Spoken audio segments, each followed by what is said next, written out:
चल शुरू कर। अस्सलाम वालेकुम। वालेकुम सलाम। और भाई जान मेरा नाम मोहम्मद आसिफ अली। मोहम्मद आसिफ। अच्छा भाई जी ये दुध देने वाले भी जानवर आ रहे हैं। ए जी सुक्का माल है, दुध देना दे बकरे। अच्छा वो किधर ने? ਉਹ ਲਾਮੇ ਸੇ। ਅੱਛਾ ਯਾਨੀ ਕਿ ਦੋ ਗਰੁੱਪਾਂ ਦੇ ਵਿੱਚ ਇਹਨਾਂ ਨੇ ਹਾਂਜੀ। ਬਣਾ ਕੇ ਨਾ ਹਾਂਜੀ ਤੇ ਜਾਨਵਰ ਛੱਡੇ ਹੋਏ ਨੇ। ਹਾਂਜੀ ਇਹ ਬੱਚੇ ਕੱਟੇ ਨੇ ਛੋਟੇ ਛੋਟੇ।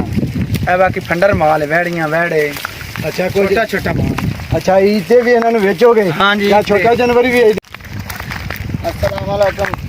सारे तरीफां अल्लाह दी करोड़ां दरूद सलाम हज़रत मोहम्मद सल्लल्लाहु अलैहि वसल्लम ते आप दी हाल ते तमाम सहाबा ते मेरे वीरां नूं मेरी तरफों सलाम होवे।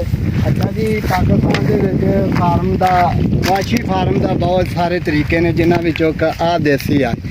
ਇਹ ਵੇਖੋ ਰੈੱਡ ਕਲਰ ਦੇ ਵਿੱਚ ਗਾਵਾਂ ਨੇ, ਠੀਕ ਆ। ਕਮ ਸੇ ਕਮ ਵੀ ਤੇ ਇਹ 150-200 ਹੋਣੀਆਂ ਨੇ ਜਿਨ੍ਹਾਂ ਦੇ ਵਿੱਚ ਆ ਬੱਚੇ ਨੇ ਮੁੜ ਕੇ ਵੇਚ ਲੈਂਦੇ ਆ। अस्सलाम वालेकुम यार। और ठीक किनिया कि नहीं गावां सारियां ही? सारी हो जाएंगी 40-45। नहीं 40-45 ये तो आज तो कितने डंगा आ रहे हैं? ये सारा छोटा बड़ा जानवर सारा पा के तकरीबन 100 ਤੋਂ 125 ਦੇ ਦਰਮਿਆਨ ਦੇ ਵਿੱਚ ਆ ਤੇ ਇਹਨਾਂ ਨੂੰ ਇਦਾਂ ਹੀ ਚਾਰਿਆ ਜਾਂਦਾ ਤੇ ਇੱਕ ਜਗ੍ਹਾ ਤੇ ਇਹਨਾਂ ਨੂੰ ਮੁੜ ਕੇ ਨਾ ਮਤਲਬ ਸ਼ਾਮਾਂ ਨੂੰ ਖਿਲਾਰ ਦਿੱਤਾ ਜਾਂਦਾ ਹੈ ਰਾਤ ਗੁਜ਼ਾਰ ਲਈ। ਇਹਨਾਂ ਦਾ ਫਾਰਮ ਕੋਈ ਨਹੀਂ ਗਾ। ਇਹ ਪਾਕਿਸਤਾਨ ਦੇ ਵਿੱਚ ਦੇਸੀ ਜਿਹਨਾਂ ਨੂੰ ਆਖਿਆ ਜਾਂਦਾ ਨੇ ਫਾਰਮ, ਇਹ ਉਹ ਨੇ। ਆ ਵਿੱਚ ਵੱਛੇ ਵੀ ਨੇ ਜਿਹੜੇ ਬਾਅਦ ਦੇ ਵਿੱਚ ਇਹ ਸੇਲ ਕਰ ਦਿੰਦੇ ਨੇ। ਤੇ ਉਹ ਭਾਈ ਜਾ ਰਿਹਾ ਤੇ ਇਹ ਮਾਲਕ ਨੇ ਇਹਨਾਂ ਦੇ। ਤੇ ਦੇਖੋ ਇਦਾਂ ਹੀ ਕਰਕੇ ਕਰੋੜਾਂ ਦੇ ਮਾਲਕ ਬਣ ਗਏ ਨੇ। ਅਸੀਂ ਇਹਨਾਂ ਨੂੰ ਸਮਝਦੇ ਹਾਂ ਇਦਾਂ ਇਹਨਾਂ ਚਾਰ ਕੇ ਜਾਨਵਰ ਰਾਜ਼ੀ ਹੋ ਜਾਣਾ ਵਾ ਸ਼ਾਮਾਂ ਨੂੰ ਜਾ ਕੇ ਤੇ ਇਹਨਾਂ ਨੂੰ ਰਾਗਦਾਰ ਦੀ ਇੱਕ ਜਗ੍ਹਾ ਤੇ ਮਖਸੂਸ। ਇਹਦੇ ਕੋਈ ਜਿੱਦਤ ਵਾਲਾ ਫਾਰਮ ਨਹੀਂ, ਦੇਸੀ ਮਾਹੌਲ ਆ ਪੰਜਾਬ ਦਾ। ਪੰਜਾਬ ਦੀ ਨਿਸ਼ਾਨਾ ਹੀ ਇਹ ਆ। ਇਦਾਂ ਇੱਜੜਾਂ ਦੇ ਵਿੱਚ ਜਾਨਵਰ ਜਿਹੜੇ ਨੇ ਕਾਫੀ ਇੱਥੇ ਪਾਏ ਜਾਂਦੇ ਨੇ।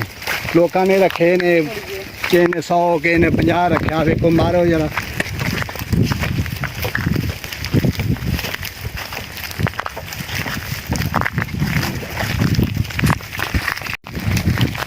चल शुरू कर। अस्सलाम वालेकुम। वालेकुम सलाम। और भाई जान मेरा नाम मोहम्मद आसिफ अली। मोहम्मद आसिफ। अच्छा भाई जी ये दुध देने वाले भी जानवर आ रहे हैं। ए जी सुक्का माल है, दुध देना दे बकरे। अच्छा वो किधर ने? ਉਹ ਲਾਮੇ ਸੇ।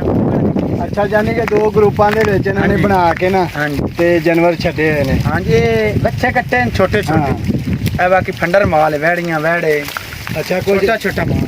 ਅੱਛਾ ਈਦ ਤੇ ਵੀ ਇਹਨਾਂ ਨੂੰ ਵੇਚੋਗੇ? ਹਾਂਜੀ, ਜਾਂ ਈਦ ਤੇ। ਛੋਟਾ ਜਾਨਵਰ ਵੀ ਵੇਚਦੇ ਜੋ? ਨਹੀਂ ਛੋਟਾ ਜਾਨਵਰ ਜਦੋਂ ਵੱਡਾ ਉਦੋਂ ਵੇਚਦਾ। ਅੱਛਾ ਕਿੰਨੇ ਕੁ ਦਾ ਮਤਲਬ ਅੰਦਾਜ਼ੇ ਨਾਲ ਕਿੰਨੇ ਕੁ?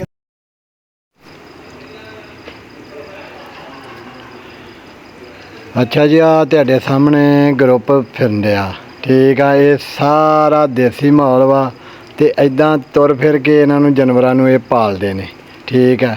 ਇਹ ਆ ਇਦਾਂ ਇਹ ਲੈ ਜਾਂਦੇ ਨੇ ਤੇ ਇੱਕ ਇਹਨਾਂ ਦਾ ਇਹ ਗਰੁੱਪ ਵਾ ਤੇ ਇੱਕ ਇਹਨਾਂ ਨੇ ਹੋਰ ਸਾਈਡ ਤੇ ਛੱਡਿਆ। ਜਿਹੜੇ ਜਾਨਵਰ ਜਿਹੜੇ ਨੇ ਨਾ ਦੁੱਧ ਦਿੰਦੇ ਨੇ ਉਹ ਲਹਿਦਾ ਨੇ, ਠੀਕ ਹੋ ਗਿਆ। ਤੇ ਆਹ ਲਹਿਦਾ ਚਾਰਨ ਡਏ ਨੇ ਤੇ ਇਹ ਸਾਰਾ ਇਦਾਂ ਗਰੁੱਪ ਵਾਈਜ਼ ਹੀ ਇਹਨੂੰ ਚਾਰਦੇ ਨੇ ਤੇ ਚਾਰ ਕੇ ਤੇ ਲੈ ਕੇ ਚਲੇ ਜਾਂਦੇ ਨੇ ਸ਼ਾਮਾਂ ਨੂੰ। ਇਹਨਾਂ ਦੀ ਕੋਈ ਜ਼ਮੀਨ ਜਾਇਦਾਦ ਹੁੰਦੀ ਨਹੀਂ। ਵੀਡੀਓ ਚੰਗੀ ਲੱਗੇ ਤੇ ਲਾਈਕ ਤੇ ਸ਼ੇਅਰ ਕਰੋ, ਚੈਨਲ ਨੂੰ ਸਬਸਕ੍ਰਾਈਬ ਕਰੋ। ਅੱਲਾ ਹਾਫਿਜ਼।